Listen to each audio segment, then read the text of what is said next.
즐겁게 소리칠지어다. 아멘. 소망이 없는 자에게 소망을 보여주신 하나님 아버지, 주님 오실 날을 기다리면서 예배드리게 하심을 감사드립니다. 저희는 주님을 맡기에 부족한 허물과 죄가 있으나 주님의 보혈로 씻음받기를 소원합니다. 깨끗한 영혼으로 하나님을 바라보며 예배드리기를 간절히 원합니다. 이 시간 드리는 예배로 하나님께서 영광을 홀로 받으시고 저희에게는 한없는 은혜를 부어 주시옵소서. 우리를 죄에서 구원하신 예수님의 이름으로 기원하옵나이다. 아멘. 시간 다 같이 일어나셔서 지난 한 주간 동안 우리들이 알게 모르게 지었던 우리 모든 죄를 반주에 맞추어서 침묵으로 고백하는 고백 기도를 드리시겠습니다. 기도하시겠습니다.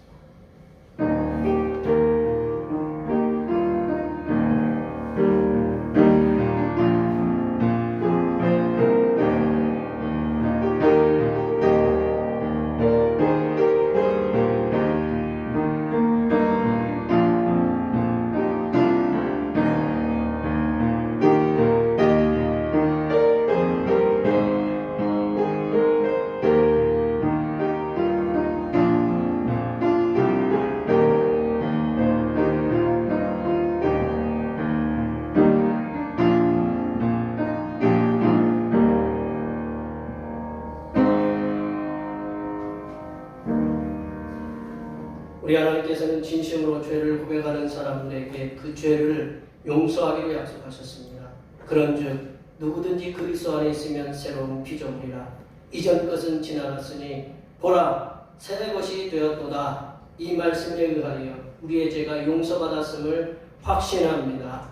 아멘. 찬송 6장 하시겠습니다.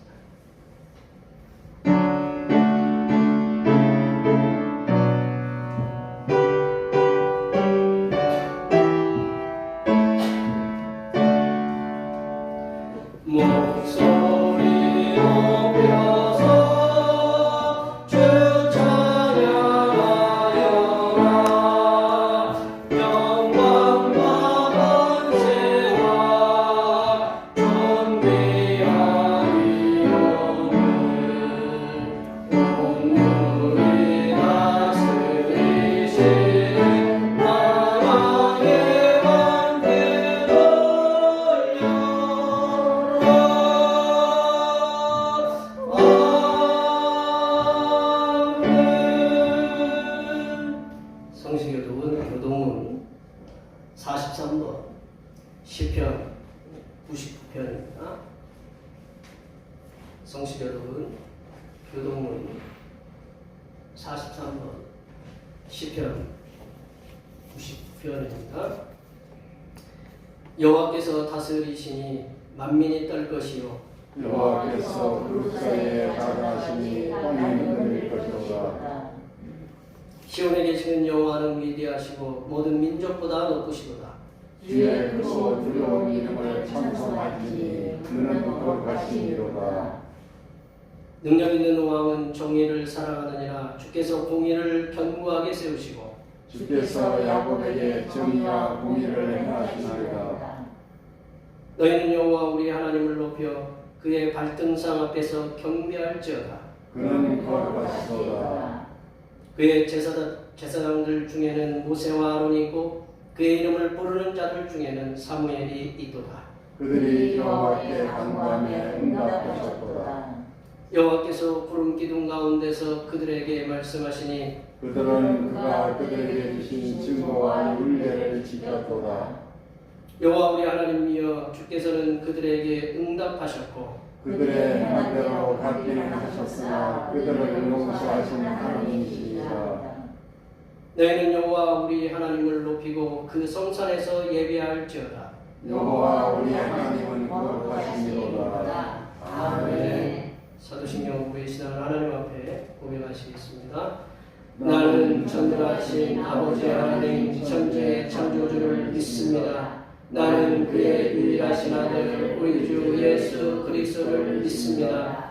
그는 성령으로 잉태되어 동정녀 마리아에게서 나시고 본교 빌라도에게 고난을 받아 십자가에 못 박혀 죽으시고 장사진 지 사흘 만에 죽은 자 살아나셨으며 하늘에 오르시어 전능하신 아버지 하나님 우편에 앉아 계시다가 거기로부터 살아있는 자와 죽은 자를 심판하러 오십니다. 나는 성령을 믿으며 거룩한 공교회와 성도의 교제와 죄를 용서받는 것과 몸의 부활과 영생을 믿습니다. 아멘. 다 같이 앉으셔서 찬송 12장 하시겠습니다. 찬송 12장입니다.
불확실한 내일 일에 대하여 염려하는 인생들에게 평안을 주시는 하나님 아버지, 코로나19로 인하여 내일 일에 대한 두려움과 불안으로 인한 우울증과 육체의 각종 질병으로 고통 속에 있는 이 나라와 전 세계 백성들을 긍휼히 여겨 주시옵소서.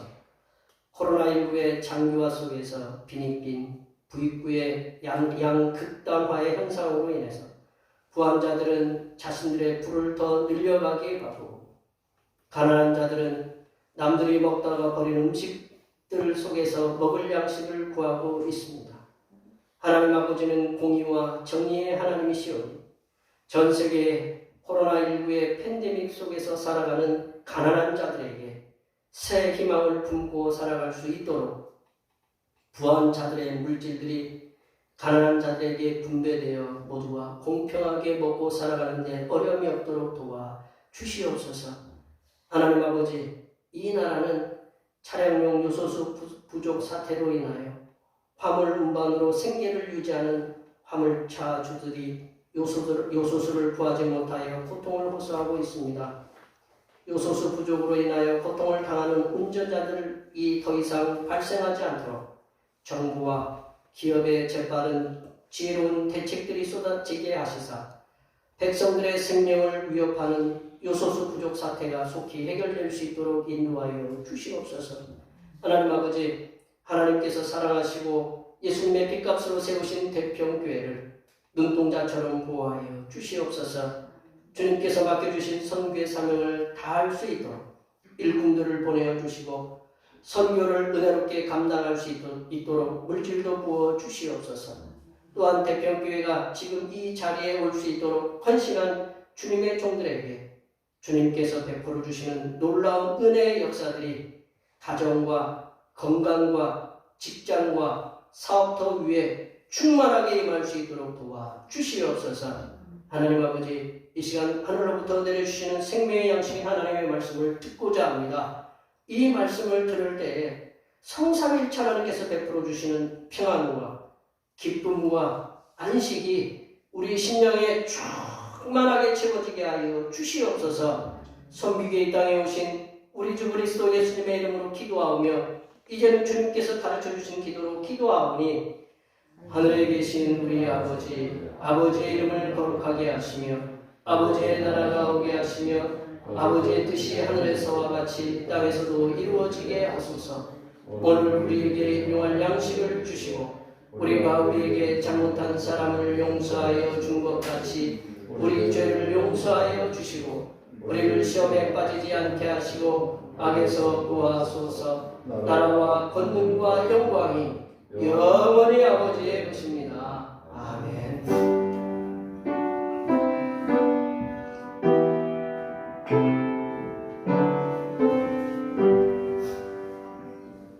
오늘 우리에게 주신 하나님의 말씀은 신약 성경 누가복음 15장입니다. 누가복음 15장 11절에서 마지막 절인 32절까지 함께 교독하시겠습니다.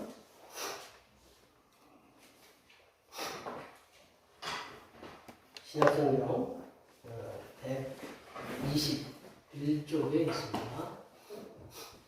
성령 강림절 후 25번째 주일에 주신 하나님의 말씀은 신약성경 누가복음 15장 11절에서 32절입니다. 한 절씩 교독하시겠습니다. 또 이르시되 어떤 사람에게 두 아들이 있는데 그 둘째가 아버지에게 말하되 아버지와 세상 중에서 내게 들어오는 내게 주소서 하시리라. 아버지가 그 소임을 각각 나눠주었더니 그 며칠이 안 되어 둘째 아들이 재물을 다 모아가지고 먼 나라에 가 거기서 허랑방탕하여 그 재산을 낭비하더니 다 거센 후 그 나라에 크게 힘면져 그가 밀어서 궁핍한지라. 가서 그 나라 백성 중 한 사람에게 붙여자니 그가 그를 들러 보내어 돼지를 치게 하였는데 그가 돼지 먹는 지엄령으로 배를 채우고자 하되 주는 자가 없는지라. 이에 스스로 돌이켜 이르되 내 아버지에게는 양식이 풍족한 품꾼이 얼마나 많은가. 나는 여기서 추려 죽는구나. 내가 일어나 아버지께 가서 이르되 아버지가 하늘과 함께 지혜를 주옵사오니 지금부터는 아버지의 아들이라 일컬음을 감당하지 못하겠나이다. 나를 품꾼의 하나로 보셔서 하리라 하고 이에 일어나서 아버지께로 돌아가니라. 아직도 거기가 먼데 아버지가 그를 보고 치근히 여겨 달려가 목을 안고 입을 맞추니 아들이 이르되 아버지 내가 하늘과 아버지께 죄를 지었사오니 지금부터는 아버지의 아들이라 일컬음을 감당하지 못하겠나이다 하나 아버지는 종들에게 이르되 제일 종 손에 가락들을 띄우고 발에 신을 신기라. 그리고 살진 송아지를 끌어다가 잡으라 우리가 먹고 즐기자. 내 아들은 죽었다가 다시 살아났으며 내가 잃었다가 다시 얻었노라 하니 그들이 즐거워하더라. 마다들은 밭에 있다가 돌아와 집에 가까이 왔을 때에 풍악과 춤추는 소리를 듣고 한 종을 불러 이는 무슨 일인가 하는데 대답하되 당신의 동생이 돌아왔음에 당신의 아버지가 건강한 그를 다시 맞아들이게 됨으로 인하여 살진 송아지를 잡았나이다 하니 그가 노하여 들어가고자 하지 아니하거늘 아버지가 나와서 권하는데 아버지께 대답하여 이르되 내가 여러 해 아버지를 섬겨 명을 어김이었거늘 내게는 염소 새끼라도 주어 나와 내 벗으로 즐기게 하신 일이 없더니 아버지의 책임을 청년들과 함께 삼켜버린 이 아들이 돌아오매 이를 위하여 살진 송아지를 잡으셨나이다. 아버지가 이르되 예 너는 항상 나와 함께 있으니 내 것이 다 내 것이로되 이 내 동생은 죽었다가 살아났으며 내가 잃었다가 얻었기로 우리가 즐거워하고 기뻐하는 것이 마땅하다 하니라. 아멘. 오늘 성령 강림전 25번째 주일입니다. 언제나 우리와 동행하시면서 계절의 변화에도 변함없이 우리들을 선하게 인도하시는 성삼일체 하나님께 항상 감사하시기 바랍니다. 다음 주는 추수감사주일, 성령 강림절 마지막 주일이기도 하고요. 추수감사주일입니다. 성례전이 있고요. 그도 한 해 동안 지켜주신 하나님께 감사하시기 바라고 다음 주는 식사를 나가서 하도록 하겠습니다. 식사는 뭐 평소에 지어서 교회에서도 안 했지만 나가서 하도록 할 텐데 꼭 함께 이렇게 1년에 처음으로 이렇게 함께 하시는 것 같은데 꼭 함께 해주셨으면 감사하겠습니다. 28일이 대림절, 대강절, 주님 오심을 기억하는 대림절, 대강절 28일 주일이고 교회에서 준비한 오늘 아까 이렇게 저희들이 달력도 나눠드리고 마스크도 이렇게 나눠드리는데 이렇게 가져갈 게 많냐? 참 저희가 기분이 좋았어요. 예.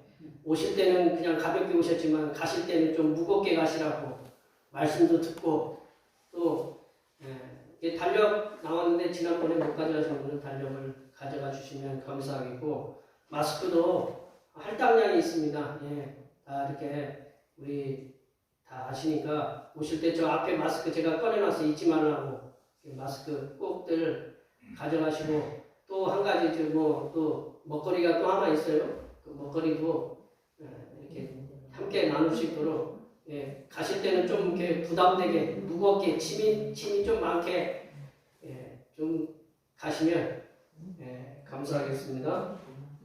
코로나19 확산 방지를 위해서 함께 협력해 주셔서 감사드리고 계속적으로 확진자들이 많이 늘어나고 있어요. 늘어나고 있는데 좀 수고스럽지만 제가 마스크를 오자마자 꺼내 써봤어요. 제조일자가 우리 저기 빼빼로데이예요. 제조일자가 그날 이렇게 마스크를 써보니까 금요일 날 와서 마스크를 써보니까 마스크가 아주 좋아요. 이렇게 뭐 좋은 마스크들 쓰시지만 편하게 쓰셨다가 편하게 이렇게 처분할 수 있는 그 마스크가 이렇게 좋을 것 같아서 좀 이렇게 좀 다량으로 이렇게 구입을 했는데 시청에서 준 돈하고 저희 교회에서 이렇게 합쳐서 이렇게 구입한 거니까 방역에 조금이라도 도움이 되시도록 이렇게 함께 마스크 쓰시고 부담 없이 쓰셨으면 감사하겠습니다. 이렇게 날씨가 추워졌다 더워졌다 이렇게 하는데 좀 날씨에 이게 좀 변화무쌍한 날씨 속에서 다들 건강하시고 또 김장들도 하시느라고 고생들 하셨는데 남은 겨울 잘 나시고 우리 직장에서도 건강하게 사업에서도 잘 되고 형통하게 하시라고 우리 어르신들은 이 겨울 잘 나시라고 우리 젊은 분들은 직장에서 인정받고 형통하도록 많이 축복해 주시기 바랍니다. 축복합니다.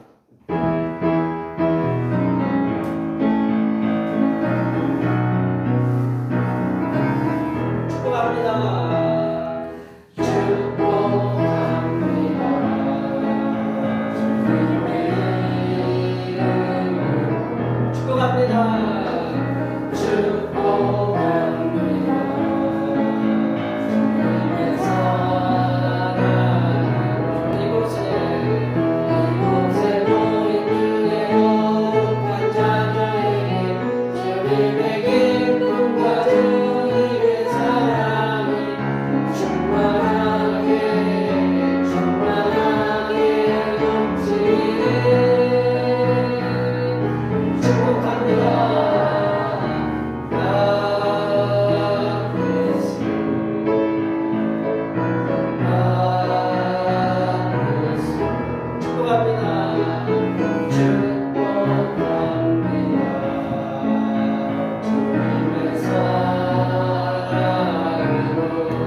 기냐고. 근데 이 말씀이 끊어서 읽을 수 있는 말씀이 아니라서 예.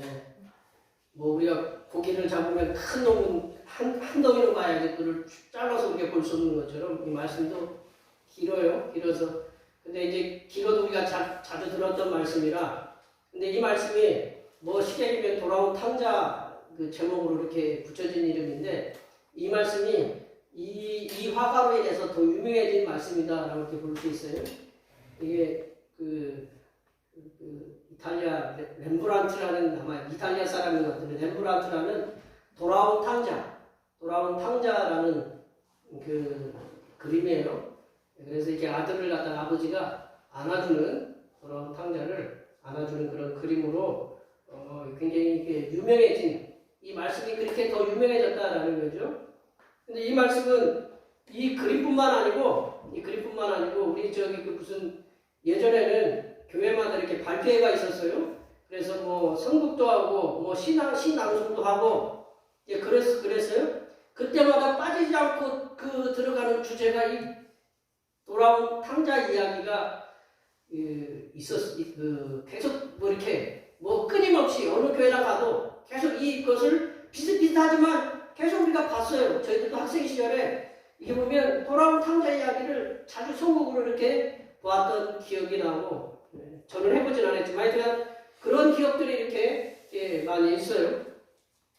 근데 이제 에피소드예요. 지나가는 얘기는 이 에피소드 이 이야기의 이제 누가 재밌게 지어낸 얘기라고 볼 수 있는데 오늘 본문에서 이 탕자가 돌아오나 둘째 아들이 돌아옴으로 인해서 가장 슬펐던 게 누구인지 혹시 아셔요? 형? 네. 마치면 저랑 이제 차 한잔 제일 슬펐던 게 누구냐? 살진송아지. 네. 왜 그랬을까요? 죽어야 되니까. 네, 죽어야 되니까. 살진송아지. 살진송아지는 왜 살진송아지냐? 살찐송아지가 아니고 살진송아지인데 얘는 방목을 한 게 아니라 이렇게 방목을 한 게 이렇게 놔두고 이렇게 막 방목을 한 게 아니고 얘는 특별한 날을 위해서 특별하게 키운 송아지예요. 그러니까 이 살진송아지를 잡는다라는 의미는 뭐냐면 너는 특별한 사람이다. 그런 의미이거든요. 살진송아지를 잡아서 아들을 대접했다. 근데 오늘 본문을 제목을 붙이면 돌아온 탕자 이야기, 탕자라고 보기보다는 아버지의 사랑으로 보는 것이 좋다라고 많은 학자들과 저도 그렇게 동의를 하고 싶습니다. 오늘은 이제 예수님께서 15장, 누가복음 15장 1절부터 32절까지 세 가지 잃어버린 것에 대해서 나와요. 세 가지 잃어버린 양, 그리고 잃어버린 드라크마, 동전 굉장히 비싼 돈이죠. 드라크마, 그리고 세 번째로 잃어버린 아들. 이 세 가지 잃어버린 아들의 주제로 예수님이 누가복음 15장을 갖다가 전체를 말씀하고 있는데 예수님께서 이 잃어버린 양, 잃어버린 드라크마, 잃어버린 그런 아들을 통해서 우리들에게 주시고자 하는 말씀들이 있다는 오늘은 이제 세 번째로 잃어버린 아들을 통해서 우리들에게 이제 무슨 말씀을 주시는가 한번 함께 나눠보도록 할 텐데 한번 여쭤볼게요. 한번 제가 여기 계신 분들이 혹시 이게 중요한 거를 잃어버렸다가 다시 찾았던 기억이 없어요? 혹시 이제 요즘은 키도 우리 자동차 키도 어떤 키냐? 우리 돌려서 키는 그건 좀 오래된 키고 요즘은 어떻게 켜요? 이렇게 눌러요. 이게 누르는데 이제 조건이 하나가 있어요. 뭐가 있느냐? 내 속에 키가 하나 또 있어야 돼. 이 키가 접근이 돼야 되는데 이 키를 갖다가 잊어버리면 얘가 아무리 눌러도 문이 안 열리고 안 켜져요. 예. 우리 어른들은 잘 모르겠지만 여기 젊은 우리 저기 분들은 그래요. 혹시 그거 잊어버렸거나 또 이제 우리 차키도 가끔가다 어디다 놓고 차키를 갖다가 찾느라고 뭐 이렇게 여보 차키 어디다 놨어? 왜 자기가 잊어버린 거 놔둬 왜 물어봐? 막 이렇게 서로 옥신각신한 그런 때도 있었고 뭐 집키도 어디다 잊어버려가지고 뭐 그런 적 없어요? 뭐 그리고 USB도 잊어버려가지고 찾느라고 뭐 그런 기억들 한 번도 없어요? 핸드폰도 놓고 가가지고 뭐 핸드폰 들고 간다는 게 리모컨 들고 가가지고 뭐 이렇게 그런 적 없으신가? 이게 다들 없으신가 보네. 저희 집에 지난 주간 3박 4일 동안 잃어버린 거를 찾느라고 헤맸던 우리 아들이 있었어요. 우리 아들이 그 선물을 받았어요. 선물. 그 뭐 이제 요즘은 이어폰도 요즘은 이렇게 끈이 달린 이어폰이 아니고 요즘은 무선으로 이어폰이에요. 그 뭐 요즘 뭐 버즈나 뭐 아이팟이라고 하는 뭐 예? 이어팟 이해해라. 나이 차이가 좀 있으니까 발음상 좀 그런 거 비슷한 아들이 그거를 선물을 받았어요. 선물을 받았는데 이게 뭐 이제 케이스가 있잖아요. 케이스가 요만한데 잊어버린 거예요. 잊어버렸다고 그 월요일부터 아마 목요일까지 찾았던 것 같아. 3박 4일을 갖다가 집에만 오면 아빠 저기 지형을 갖다가 이렇게 같이 자니까 침대 위에서 잊어버렸다고 침대만 원망을 하는 거예요. 3박 4일 동안. 그래서 이제 제가 3박 4일째 되는 날 무슨 날이 있었느냐. 그날 우리나라가 아랍에미리트라고 축구를 하고 있었어요. 축구를 하고 있는데 우리가 1대0으로 이기고 있는데 그 중간에 쉬는 시간이 있었어요. 도저히 안 돼가지고 제가 침대를 갖다가 막 들었다 놨어요. 들었다 놓고 저 밑에 있는 것 같다. 그랬더니 그것도 아니요. 그래서 결국 못 찾았어요. 축구가 시작됐는데 못 찾았는데 축구가 어느 정도 진행되니까 아빠가 찾았어요. 이렇게 하고 나와요. 침대에서 찾았어요. 침대에서 찾았는데 어느 침대냐? 집 침대가 아니고 누나 침대에서 가서 찾았어요. 3박 4일을 갖다 얼마나 애타게 찾았겠어요. 찾으니까 얼굴이 얼마나 환하게 펴지는지 잃어버렸다가 다시 찾는다는 거. 그런 기쁨을 갖다가 오늘 이렇게 본문에서 주님께서 우리에게 들려주시고자 하는 거다라는 거죠. 오늘 본문을 비유해서 등장하는 인물과 캐릭터가 있어요. 아버지가 있고 큰아들이 있고 그 다음에 둘째 아들이 있고 종들이 나오고 그리고 그 다음에 맨 마지막에 슬퍼할 수밖에 없는 살진 송아지가 이렇게 캐릭터로 이렇게 나와요. 근데 오늘 본문에서는 누가 안 나오느냐? 어머니가 안 나와요. 어머니가 배제되어 있어요. 어머니가 배제되어 있어요. 예수님께서는 어머니를 갖다가 이렇게 죄송합니다. 어머니를 배제시켜놓고 어머니를 갖다가 이렇게 안 내놓으셨어요. 앞으로 아버지를 전면에 내놓으셨다. 왜 예수님이 아버지를 갖다가 전면으로 내놨을까? 고민을 해봤어요. 근데 하나님을 뭐라고 불러요? 우리 하나님을 뭐라고 불러요? 보통 아버지라고 불러요. 우리가 하나님을 아버지라고 부른 분이 신약 성경에 예수님이 최초신 것 같아요. 그러니까 하나님을 아버지라고. 그래서 아버지라고 이렇게 부각시키는 것 같아요. 근데 보면 요즘은 여성 인권 운동가들이 있잖아요. 그걸 페미니스트라고 하는데 그분들은 하나님을 왜 아버지라고만 부르냐? 하나님은 어머니라고 부를 수도 있지 않느냐? 그렇게 하실 수 있잖아요. 그죠? 여기 우리 어머니들 안 그래요? 그런 불만이 하나도 없으시구나. 예. 그런 불만이 왜 있거든요. 근데 이제 하나님을 갖다가 아버지로 표현해도 되고 어머니로 표현해도 돼요. 하나님은 아버지 속성도 갖고 계시지만 어머니 속성도 같이 함께 둘 다를 포함하고 있어요. 그래서 하나님을 우리 어머니라고 부르시고 싶은 분들은 어머니라고 부르세요. 뭐 성경에는 안 나와 있지만 뭐 저보고 뭐 저를 뭐라고 이제 하실 분도 계시겠지만 하나님을 우리가 어머니처럼 오늘 본문에 보면요. 하나님의 아버지 속성보다는 하나님의 어머니 속성이 더 강하다고 저는 느낌이 그 말씀의 느낌이 더 강하다 이렇게 볼 수 있어요. 하여튼 우리 주님 예수님께서 하나님을 아버지라고 하셨어요. 예수님께서 하나님을 아버지라고 하셨으니 문제는 이 말씀을 듣는 가운데 근데 이제 자라오는 성장 배경이 있잖아요. 제가 이제 월간 잡지를 읽어보면 성장 배경을 갖다 이렇게 써놓은 글들이 있는데 거기에 대한 아버지에 대한 부정적인 이미지가 많은 사람들이 있어요. 그래서 아버지 하면 별로 호감 갖지 않아요. 그래서 여성분들 같은 경우는 이제 결혼하기를 꺼려해요. 부정적인 아버지가 왜 이렇게 뭐 어머니랑 다투시고 어머니 그 어떤 폭력을 행사하는 것을 봤기 때문에 아버지에 대한 부정적인 이미지가 있어요. 근데 또 반대로 아버지에 대한 긍정적인 이미지를 갖고 계신 분들이 있잖아요. 아버지가 굉장히 선하고 우리 아들들이 저를 어떻게 볼지는 잘 모르겠지만 하여튼 이게 아버지에 대한 이렇게 부정적인 이미지가 있으면 오늘 말씀을 듣는데 좀 이렇게 좀 부담스러울 수도 있다.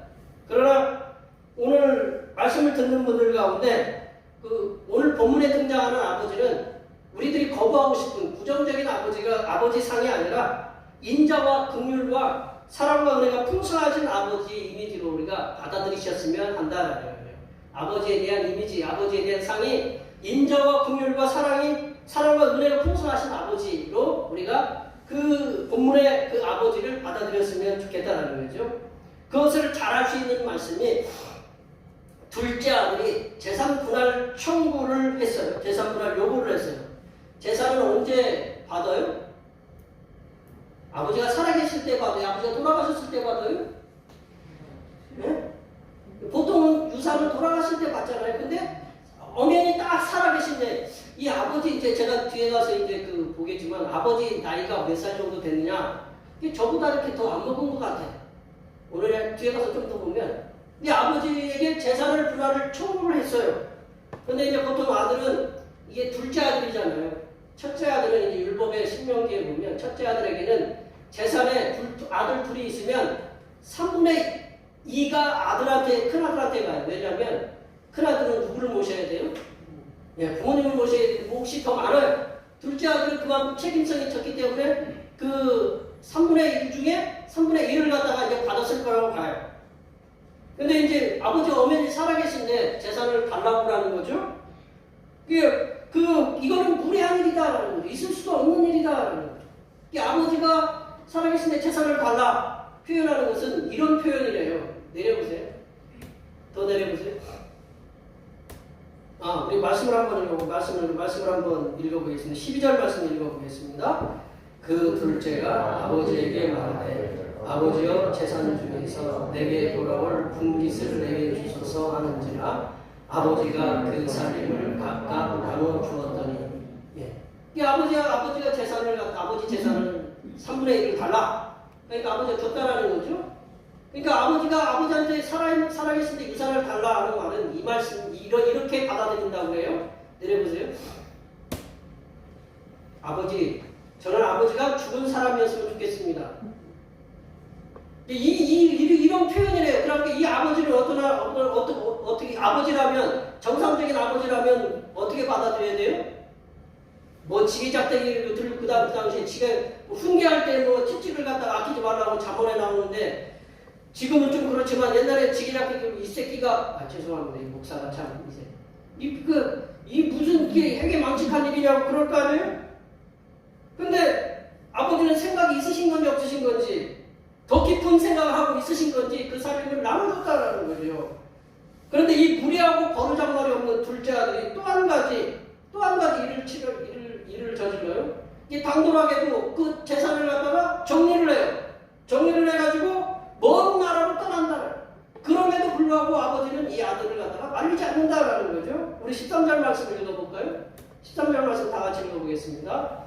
그 며칠이 안 돼 둘째 아들이 재물을 다 모아가지고 먼 나라에 가서 호랑방탕하여 그 재산을 낭비하더라.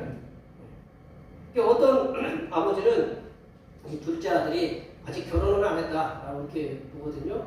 그리고 나이가 한 18세도 안 됐을 거다. 그렇게 얘기를 해요. 그 당시 이제 18세가 안 됐어.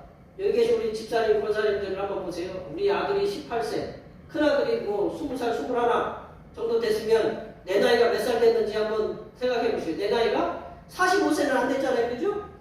안 그래요? 그죠? 그러면 그 아버지도 뭐 우리 김광호 집사님도 그러면 나이가 50이 안 됐을 거란 말이죠. 보통 그러면 그런 아버지면 혈기가 있어요, 없어요? 혈기가 있죠. 보통 아버지라면 재산을 현금화해서 뭐 이렇게 재산 갖고 떠나는데 뭐 집 땅 갖고 떠나겠어요? 아니면 뭐 재산 모아가지고 뭐 이렇게 짐수에 싣고 가겠어요? 뭐가 제일 편해요? 돈이 제일 편하잖아요. 현금화를 해가지고 떠나는 이 둘째 아들을 강력하게 만류했어야죠. 이 자식 어디 가가지고 나이가 몇 살인데 이제 어디 가려고 그 많은 돈을 갖고 어디 가냐고. 그러면 이렇게 말렸으면 분명한 그렇게 해야 되는데 오늘 본문에 등장하는 아버지는 재산을 정리해서 현금화 시켜가지고 타국으로 떠나는 작은 아들을 말리지 않았다라는 거죠. 그 당시에 왜 타국으로 가냐면 그 갈릴리 지역에는 조금 그렇대요. 살기가. 그러니까 돈을 갖다가 이렇게 있으면 좀 나는 포부를 갖고 다른 나라에 가서 좀 더 내 포부를 펼치겠다. 그래서 다른 나라로 이렇게 이주하는 사람들이 왕왕 있었대요. 근데 이제 13절 지금 저희들이 보면 둘째 아들 보면 딱 보면 알잖아요. 아버지가 이렇게 자기도 이제 뭐 경험한 것도 있고, 이게 둘째 아들이 재산을 정리해가지고 타국에 가는 걸 보면 저 녀석이 뭐 출세라기보다는 13절 끝에 딱 보면 나와 있잖아요. 재산을 어떻게 해요? 허랑방탕해서 다 낭비했다라는 거죠. 그거를 아버지는 딱 직감을 했을 거예요. 근데 제재를 하지 않았다. 그럼 이 아버지는 어떤 아버지예요? 다른 사람들이 보기에 이 아버지는 어떻게 보면 물러 터졌나? 물러 터진 아버지로 볼 수 있을 거다라는 거죠. 여기까지 보면 그렇다라는 거죠. 근데 이제 이 아버지는 둘째 아들에 대해서 더 큰 그림, 빅피처, 큰 그림을 그리고 계신 것이었다라는 거예요. 아버지의 그 큰 그림은 둘째 아들이 청구했던 행하였던 재산 청구, 타국으로 이주하고 또 허랑방탕하게 그것은 그것들이 잘못임을 깨닫고 이 아들이 잘못임을 깨닫고 아버지 품으로 돌아오도록 그런 큰 그림을 그리고 있었다라는 거죠. 궁핍에 빠진 둘째 아들, 오늘 본문이 길기 때문에 우리 자세히 설명하기는 어렵지만 둘째 아들, 궁핍에 빠진 둘째 아들은 아버지의 생각과 계획대로 하나님 아버지께 하나님과 그리고 아버지께 죄를 지어 하늘이라는 말은 이제 하나님 아버지거든요. 하나님과 아버지께 죄를 짓고 다시 돌아가겠다는 생각을 품는다. 우리 이제 18절 19절 말씀 한번 읽어보겠습니다. 18절 19절입니다. 내가 일어나 아버지께 가서 이르기를 하늘과 아버지께 죄를 지었사오니 지금부터는 아버지의 아들이라 일걸음을 감당하지 못하겠나이다. 나를 풍문의 하나로 오소서 하리라. 사람이 대학교나 우리 저희 박연희 권사님 때는 이렇게 우리 초등학교 우리가 학교 가도 다 뭐를 했어요? 저희 어렸을 때도 뭐 육성예비나 내고 우리 뭐 저기 이승복 권사님 때도 아마 그래서 육성예비 내고 중학교 때는 중학교 수업료 내고 고등학교 때는 고등학교 수업료 내고 대학교 가니까 대학교에 또 뭐가 있어요? 등록금이 있고 등록금만 있어야 가가지고 기숙사비도 줘야 되고 뭐 하여튼 들어갈 돈 많잖아요? 그 뭐 하나 배우려면 전문가로 내가 하려면 뭐가 있어요? 비싼 수업료가 있어야 돼. 뭐 공부를 하든지 기술을 배우든지. 이 아버지는 둘째 아들이 깨달음을 얻기 위해서 재산의 3분의 1이라는 이 아버지가 재산이 얼마나 됐을까요? 제가 한번 그냥 지금 돈으로 환산하면 한 30억 가지고 그냥 나누기 쉽게 30억 갖고 있으면 아들한테 큰 아들한테 20억 주고 작은 아들한테 10억 준 거 아니에요? 20억을 갖고 어떻게 했어요? 허랑방탕하게 10억을 갖다가 그냥 이렇게 뭐 물 쓰듯이 아니라 표현이 그렇지만 이렇게 막 그렇게 돈을 써버렸어요. 비싼 수업료를 지불했다. 비싼 수업. 우리가 뭐 하나 배울 때 우리가 실패하고 때로는 실수를 통해서 뭔가 하나를 깨달음을 배울 때 뭐를 치렀다고 그래요? 비싼 수업료를 치렀다고 그래요. 어젠가 엊그저께 게 청와대 어떤 분이 국회에서 청문회를 하는데 이 요소수 때문에 저희들이 비싼 수업료를 치렀다라고 그렇게 얘기하더라고요. 우리가 뭔가 하나를 깨달음을 얻기 위해서는 뭔가 하나를 배우기 위해서는 비싼 수업료를 치러야 돼. 이 둘째 아들도 자기가 돈을 허비를 했어요. 근데 비싼 수업료는 누가 치러주냐? 아버지가 치러준 거예요. 아버지가 거액의 돈을 아들한테 줌으로써 이 비싼 수업료를 지불을 해서 이 아들이 돌아오는 그런 거를 깨닫게 하기 위해서 이 아버지는 기꺼이 투자를 했다는 거죠. 우리도 살아가면서 그렇잖아요. 살아가면서 여기 계신 분들 뭐 늘 사람과 관계 속에서 좋은 일만 있는 거 아니잖아요. 믿는 사람에게 또 이렇게 뭐 믿다가 또 때로는 뒤통수 맞아가지고 맨 옛날에는 우리 여기 어르신들 보면 맨날 일 터지는 거 보면 개주가 어떻게 돈을 갖고 어떻게 했어요? 돈을 갖고 튀고 가면 그 돈이 어떻게 돼요? 날아가는 거죠. 그리고 보증을 사다가 신용보증 쓰고 그 보증 잘못해가지고 도망가고 가면 누가 다 뒤집었어요? 다 뒤집어서 그것 때문에 고통당하는 사람들이 너무 많다고 우리 어르신들 보니까 그런 일들 때문에 힘들어하더라고요. 그런 비싼 수업료를 치르는 거거든요. 그러면서 인생을 배우면서 살아간다는 거죠.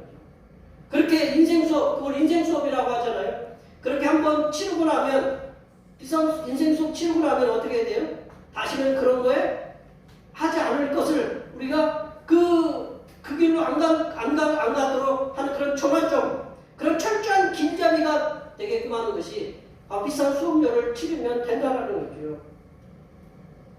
예, 또 아버지의 사랑과 은혜를 발견할 수 있는 게 뭐냐? 용서를 발견할 수 있는 것이 뭐냐면 아들이 돌아오는데 그 아들을 맞이하는 태도에서 이 아버지의 그 사랑과 은혜와 용서가 충만히 있다는 걸 알 수 있어요. 근데 이 아들이 이제 배고프니까 돌아오는 거잖아요. 뭐 하여튼 깨달음을 갖고 내가 하늘과 아버지께 죄를 지었다고. 그러고 돌아올 때 그 돌아오는 발걸음이 어떻겠어요? 신발도 없죠. 옷이냐고 다 찢어진 옷 뭐 이렇게 입고 오죠. 머리도 뭐 제대로 감았겠어요? 그 보면 몰골이 어때요?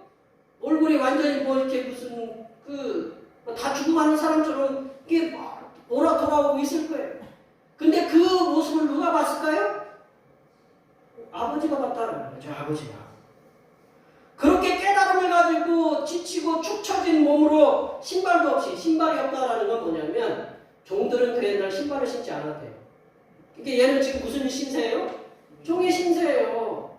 신발도 신지 않고 그래 축 늘어진 몸으로 돌아오는 그 아들에게 아버지는 이 용수철이 핑 하고 뛰어나온 것처럼 그냥 어디서 그냥 팍 하고 뛰어나가시면서 달려가시면서 뛰기에 걸려거리는 오늘 뭐 이제 본문에 보면 옷을 벗었다라는 얘기는 없지만 제가 한번 생각해 보세요. 제가 아들을 갖다가 저 멀리서 아들이 오는데 이 옷을 입고 이 옷이 좀 너펄너펄 거리잖아요. 죄송하지만 뭐 이게 뭐 하여튼 뛰기에는 좋은 옷도 아니잖아요. 그럼 어떡하겠어요? 벗어야죠. 맞아요. 벗어야죠. 벗어가지고 뛰기에 편하게 막 뛴다라는 거죠. 신발도 벗어발로 이렇게 해가지고 막 아들을 향해서 달려나갔다라는 거죠. 우리 20절 말씀 볼까요? 20절 말씀 다 같이 읽어보겠습니다. 이에 일어나서 아버지께로 돌아가니라. 아직도 거리가 먼데 아버지가 그를 보고 측은히 여겨 달려가 목을 안고 입을 맞추니. 아들을 아버지가 보고 어떻게 해요? 아버지가 아들을 보고 어떤 마음이에요? 측은히 여겨. 측은히 여기다라는 말은 지난주 우리가 그 사마리아 사람이 그 강도 만난 사람을 어떻게 여겼다고 그랬어요? 불쌍히 여겨라는 단어랑 제가 찾아보니까 헬라어도 똑같아요. 불쌍히 여겨하고 측은히 여겨라고 똑같아요. 그런 마음이 있어야 행동 움직이는 거예요. 속에 그런 마음을 갖고 움직여야 달려가지. 저 새끼 저거 잘됐다. 저에게 뭐하러 돌아오냐. 그런 마음이 없으면 강도 만난 사람은 불쌍히 여기 영어로는 해피티라는 건데 그 불쌍히 여기는 마음을 가졌다. 긍휼히 여기는 마음을 가졌다라는 거죠. 그러니까 이 아버지가 이 심장이 막 하니까 이 팔다리가 저절로 움직이는 거예요. 그냥 걸어가는 것도 아니고 뛰어가는 거예요. 옷도 벗고. 이게 목을 안고 보면 목을 안고 입을 맞춘다라는 말이 뭐냐면 이게 용서의 표시거든요. 아들 내가 너 용서한다는 목을 안 한다. 입을 맞췄다라는 것은 용서의 표시. 우리 그 옛날 다윗이 압살롬이 그 자기 형 그 암돈을 갖다가 죽이고 나서 이렇게 몇 년 동안 도망갔는데 다시 돌아왔어요. 돌아오면서 그 아들을 보고 입맞춤했어. 그리고 또 요셉이 형들에게 우리 창세기 보면 요셉이 형들에게 어떻게 했어요? 형들에게 입맞춤했다. 뭐냐? 용서의 표시다라는 거죠. 이 아버지는 목을 안고 아들에게 입맞춤을 통하여서 아들을 완전히 돈 그 10억을 갖다가 다 날려먹은 그 아들놈을 갖다가 완전히 용서한 거다라는 거죠. 권사님들 여기 집사님들 죄송합니다. 여기 아드님들 여기저기 하는데 그게 쉬워요? 어려워요? 마음속으로 어려워요. 그게 쉽지 않아요. 아니 저는 자식을 아직 다 안 커봐서 모르겠지만 그게 쉽지 않다는 거예요. 조선시대 유교 사상의 세뇌되었던 우리 아버지들은 이 장면을 들으시면서 이 본문에 나오는 그 아버지 버선발로 옷도 벗고 막 뛰어가는 아버지를 뭐라고 했겠냐면 적이 없으신 아버지, 또 경거망거하신 아버지, 점잖으시 않으신 아버지라고 그렇게 생각할 수 있다. 이제 얼마 전까지만 해도 우리 어르신들 그렇잖아요. 어르신들 이렇게 부부가 이렇게 나서면 아버지는 저 앞에 앞서가고 어머니는 머리에 침 딱이고 등허리에 이제 우리 조한이 권사님 먹고 옆에는 이제 그 둘째 옆에 손 붙잡고 조집사님은 저 앞에 가고 그런 모습이었다라는 거죠. 그러니까 옛날 아버지는 뭐냐면 저 앞에 가서 점잖게 뒷짐지고 이렇게 가는 게 아버지예요. 어머니는 머리에 배가 불러서 애까지, 셋째까지 있어봐요. 그런 아버지 상으로 생각하면 우리 오늘 본문에 나오는 아버지는 2000년 전의 아버지는 굉장히 경거망동하시고 격이 없으시고 점잖지 않으신 아버지예요. 그런데 오늘 본문에 등장하는 아버지는 자기 옷을 벗고 격이 그냥 그거 중요하지 않아요. 맨발로 뛰고 아들의 목을 안고 입을 맞추는 그런 행위. 그런 아버지는 고상한 아버지보다는 더 거리가 멀지만 사랑과 은혜와 그래 자비가 풍성하신 긍휼이 풍성하신 아버지다. 하나님이 그런 아버지다라는 거죠. 우리가 하나님께 이렇게 실수하고 때로 우리가 맨날 하나님한테 잘해요. 우리가 하나님과 약속하는 것도 어긴 게 더 많지 지킨 게 얼마나 많아요. 그러니까 하나님한테 우리가 늘 이렇게 뭐 잘 약속하더라도 하나님한테 돌아서는 잊어버리는 게 사람이잖아요. 안 그래요? 우리 키를 갖다가 저게 분명히 걸어놨는데 그 키를 걸어놓은 것을 모르고 맨날 찾으다니 냉장고에 핸드폰 넣어놓고 핸드폰을 어디다 놨는지 계속 찾으다니는 거랑 똑같아요. 그러니 하나님이 눈에 안 보이면 눈에 안 보이시잖아요. 그러면 자꾸 잊어버려요. 내가 하나님과 약속한 거 우리 자식 어떻게 잘해주면 내가 하나님 뭐 하겠습니다. 저 이 몸 아픈 거 고쳐주면 뭐 하겠습니다. 라고 이렇게 얘기하는데 하나님 뒤에 딱 돌아서서 그 일 딱 지나면 어떻게 해요? 잊어버려요. 그래도 하나님은 어떻게 해요? 우리를 갖다가 버선발로 그리고 거추장소 옷을 벗고 우리가 다시 돌아오면 또 안아주시고 끌어안고 또 우리에게 입 맞추고 우리에게 새로운 복들을 주신다라는 거죠. 아버지 품으로 다시 돌아오는 아들에 대해서 이렇게 격이 없이 행동하였던 아버지가 멀리 떨어져 있는 동네 입구로 들어오는 자기 아들을 한 번에 알아볼 수 있는 그렇게 머리도 헝클어지고 신발도 없고 옷도 다 찢어진 옷을 입고 거지처럼 들어오는 그 아들을 한 번에 알아볼 수 있었던 것은 뭐냐? 아마도 이 아버지는 아들이 재산을 현금화해가지고 아버지를 떠나 이 동네를 떠나서 벗어나는 그날부터 매일 동네 입구를 갖다가 매일매일 풀어주더라. 그 아들이 돌아오기를 쳐다봤기 때문에 그렇게 아들을 한 번에 알아볼 수 있었다는 거죠. 그러니 아버지는 동네를 떠날 때는 의기양양하게 떠난 작은 아들, 그 아들을 배고픔에 쩔어서 축 처져서 신발도 종처럼 신지도 않고 몰골도 괴상하게 돌아오는 아들을 단박에 알아볼 수 있었던 거다. 그리고 아버지는 세상에서 실패한 아들을 끌어안고 입맞춤으로써 용서하시는 사랑을 보여주었다. 이게 하나님 이미지죠. 하나님은 용서하시는 분이거든요. 우리가 예수님이 저희 보고 마태복음 18장인가요? 베드로가 용서를 몇 번 해야 됩니까? 그러니까 베드로는 7번만 해도 7번 하면 굉장히 잘한 거 아닙니까? 라고 이렇게 얘기하지만 이 하나님 예수님이 뭐라고 했냐면 7번씩 몇 번 하라고 했어요? 70번을 하라고 했어요. 세상에 아무리 자식이라도 7번을 70번씩 490번을 용서한다는 건 쉬운 일 아니에요. 하나님의 이미지가 뭐냐면 용서하시는 하나님이거든요. 우리가 언제든지 돌아와도 하나님은 우리를 받아주신 하나님이다라는 것을 이 본문에서 보여주고 계신다라는 거예요.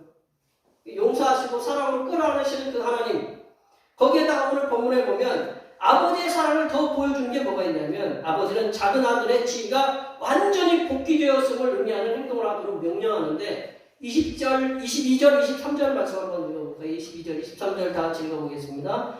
아버지는 종들에게 이르되 제일 좋은 옷을 내어다 입히고 손에 가락지를 띄우고 발에 신을 신겨 그리고 살진 송아지를 끌어다가 잡아 우리가 먹고 즐기자. 옷을 갖다가 거지에 오셨는데 이제는 완전히 새 옷으로 자주 새 옷으로 입혀서 왕자처럼 그렇게 입히고 반지 이 가락지를 끼다는 건 가죽의 인장을 끼우는 거거든요. 가죽 반지를 끼우는 거거든요. 그것은 완전한 그 자격으로 이제 아들의 자격으로 아버지의 아들의 자격으로 완전히 받아들인다는 것을 얘기하는 거다. 이 아버지의 사랑은 이 인간 폐모를 단지 그냥 한 번에 그냥 간단하게 응급조처를 해가지고 응급조치를 해서 그냥 세우는 것이 아니라 회복하는 것이 아니라 그 아들을 저 밑바닥부터 얼마나 힘들었겠어요. 이제 거지되니까 먹고 죽을 잘못하면 길거리에서 누가 나를 갖다가 어떻게 해서 죽여도 나는 이렇게 그렇게 죽을 수밖에 없는 그런 바닥 같은 인생에서 이 아들을 어떻게 회복시키냐면 저 바닥부터 서서히 완전히 이 옷을 입히고 반지를 끼우고 그렇게 손에 손가락질을 끼우고 신을 신기고 하는 그런 행동을 통해서 완전히 회복되었음을 얘기한다라는 거죠. 이에 더 나가서 아버지는 뭐를 하느냐? 살진송아지를 잡는다라는 거죠.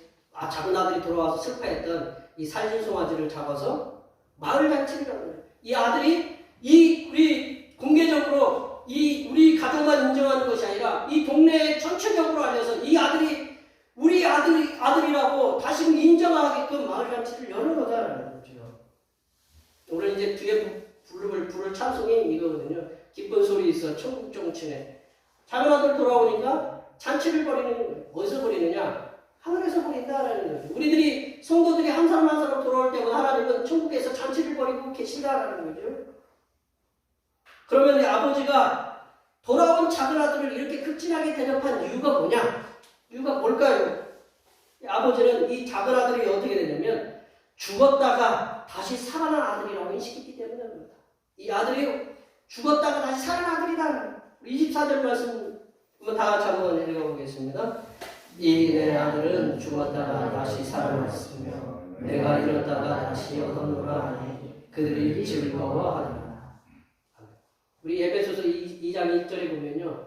허물과 죄로 죽었던 우리를 살리셨도다. 그런 말씀이 있어요. 우리가 죽은 우리들을 다시 살린다. 죽었다가 다시 살아나는 건 있을 수가 없는 거거든요. 그러나 이 아버지는 이 아들이 자기를 갖다가 이렇게 재산을 정리해서 동네를 떠날 때 이 아버지는 이 아들이 어떻다고 봤어요? 죽었다고 봤어요. 우리 아들은 죽었다. 근데 저 동문 바깥에서 의양양하게 나갈 때는 죽었다고 봤는데 거지처럼 그렇게 신발도 없이 거지처럼 돌아오는 그 아들을 보고는 살았다라고 이렇게 봤다라는 거죠.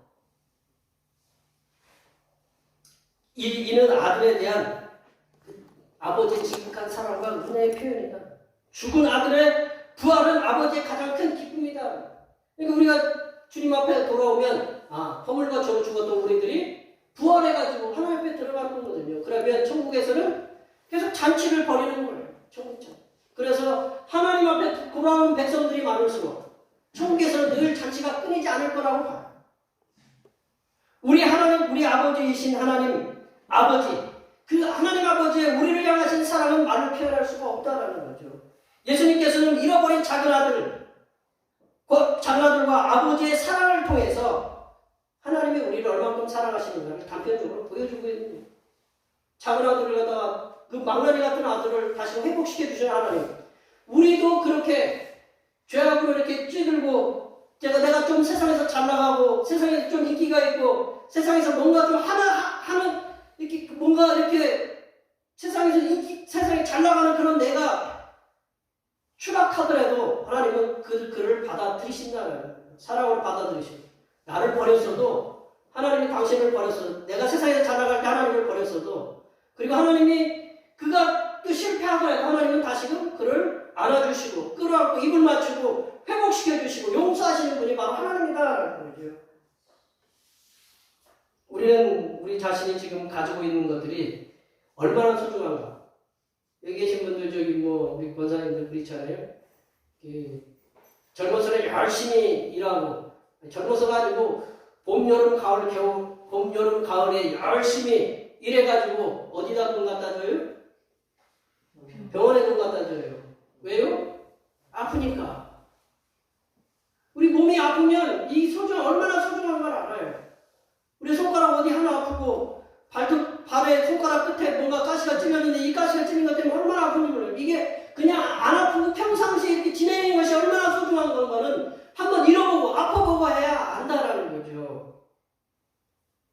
건강이고 가족이고 형제들이고 직장이고 일터고 친구들이고 동료들이고 우리가 사랑과 은혜를 떠나 살다 보면 하나님의 사랑과 은혜를 떠나 살다 보면 하나님의 사랑과 은혜가 얼마나 소중한 것인가를 감사하고 깨달을 수가 있다는 거죠. 우리 말씀을 정리해보면요. 하나님 아버지의 사랑과 은혜는 측량할 수 없다. 그 크신 하나님의 사랑 말로 다 형용할 수 없다고 그러잖아요. 이러한 하나님 아버지의 측량할 수 없는 사랑과 은혜를 받기 위해서는 작은 아들처럼 날마다 하나님 아버지의 품으로 돌아오는 그런 삶을 살아야 된다는 거예요. 우리가 한 번만 돌아오는 것이 아니라 자꾸 떠나 있으면 자꾸 아버지의 품으로, 하나님 아버지 품으로 돌아오는 그런 삶을 살을 때 그런 기쁨, 하나님의 은혜와 하나님의 사랑을 깨달을 수 있다는 거죠. 오늘 여기 모여 예배하시는 모든 주님의 백성들께서는 날마다 하나님 아버지의 사랑과 은혜의 품에 거하셔서 하나님 아버지께서 베풀어 주시는 사랑과 은혜를 영원토록 누리시면서 살아가신 하나님의 귀한 자녀들이 되시기를 간절히 축원합니다. 기도하시겠습니다. 하나님 아버지, 오늘 여기 이 자리에 모여 예배하는 모든 하나님의 자녀들에게 하나님의 사랑과 은혜 속에 날마다 거하여 날마다 넘치는 하나님의 사랑과 은혜 안에 살아갈 수 있도록 도와주시옵소서. 거룩하신 예수님의 이름으로 기도하옵나이다. 아멘. 오늘 우리 주신 하나님 말씀 생각하시면서 찬송 509장 하시겠습니다. 찬송하시면서 준비하신 예물 하나님 앞에 드리시겠습니다.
가난한 가운데서도 자신의 재산 전부를 드린 과부의 믿음을 크게 보신 하나님 아버지, 오늘 저희도 가난한 중에 가지고 있는 것을 전부 드리는 심정으로 예물을 드립니다. 기쁘게 받아 주시옵소서. 하나님 아버지, 우리들에게 허락하신 삶의 터전에서 수고하여 얻은 소득의 열의 하나를 주님 앞에 드립니다. 주님께 이 바쳐진 11조의 예물이 하늘에 상달하게 하시고 주님께서 우리들이 얘기하지 못한 은혜와 복으로 들어가도 복을 받게 하시고 나가도 넘치는 은혜로 채워 주시옵소서. 하나님 아버지, 범사에 감사하는 마음을 담아 감사의 예물을 드립니다. 주님의 사랑을 풍족히 채워주심을 감사하여 감사의 예물을 드립니다. 이렇게 여러 가지 모양으로 드린 감사의 예물에 하나님의 크신 역사와 우리들에게 필요한 물질들이 항상 예비되어 있는 은혜가 임하도록 도와주시옵소서. 하나님 아버지, 변함없는 마음으로 주님 앞에 주영금을 드립니다. 이 한 주간도 주님께서 측량할 수 없으신 은혜와 섭리 가운데 복된 길로 인도하여 주시옵소서. 하나님 나라 확장을 위해서 즐거이 선교금을 드립니다. 대표교회 선교의 지경이 이 지역을 넘어 세계로 확장되는 은혜가 있게 하여 주시고 바친 손길들의 삶이 더 풍성하게 선교하는 은혜가 임하도록 물질의 복을 충만하게 부어 주시옵소서. 하나님 아버지, 주님의 몸된 교회를 위하여 헌신하고 봉사하는 손길대 수고를 기억하여 주시옵소서. 그리하여 하늘로부터 내려주신 은혜가 충만하게 임하도록 도와주시옵소서. 차량 봉사와 헌금위원과 재정위원과 안내위원과 교회 청소로 교회 남모르게 보이지 않는 곳에서 수고하는 여러 손길들을 위해 하나님께서 보여주시는 새로운 비전들을 보게 하시고 이 땅에서 바라고 소원하는 모든 기도의 제목들이 다 응답받는 역사가 일어나게 하여 주시옵소서. 거룩하신 예수님의 이름으로 기도하옵나이다. 아멘.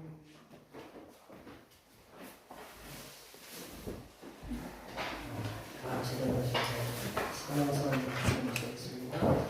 대평교회 사명선언문. 대평교회의 사명은 하나님께서 우리와 함께 하시는 절대 믿음과 우리 가족을 사랑으로 구원하여 주심과 교회를 부흥시켜 주심을 비전 삼아 지역과 나라와 세계의 소금과 빛의 사명을 감당하는 것입니다. 믿음으로 하나님을 기쁘시게. 아멘. 우리 변화아버지 찬양하시겠습니다. 말씀으로 변화를 받아 세상을 회복시키자. 아멘. 결단의 찬송 부흥하시겠습니다.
이제는 십자가에서 아버지의 사랑을 보여주시는 우리 주님 예수 그리스도의 은혜와 죄의 길에서 돌아서서 구원의 길로 들어오기를 원하시는 하나님 아버지의 무한하신 사랑하심과 죄의 길에 있는 죄인들을 구원의 길로 인도하시는 보혜사성리 하나님의 교통하심과 교제하심과 위로 충만하게 하시는 죄의 길에서 돌아서서 성삼위일체 하나님의 품으로 돌아가 의인의 삶을 살아가기로 다짐하는 여기 모인 모든 주님의 백성들을 위해 그들의 가정과 건강과 직장과 사업터 위에와 우리의 모든 농사와 계획들 위에와 흩어져 있는 모든 자녀 손들 위에와 이 자리에 함께하지 못한 모든 대평교회 권속들 머리머리 위에와 이 나라의 위드 코로나19 속에서 늘어나는 확진자들을 치료할 수 있도록 정부와 의료계 위에 하나님의 지혜 주시고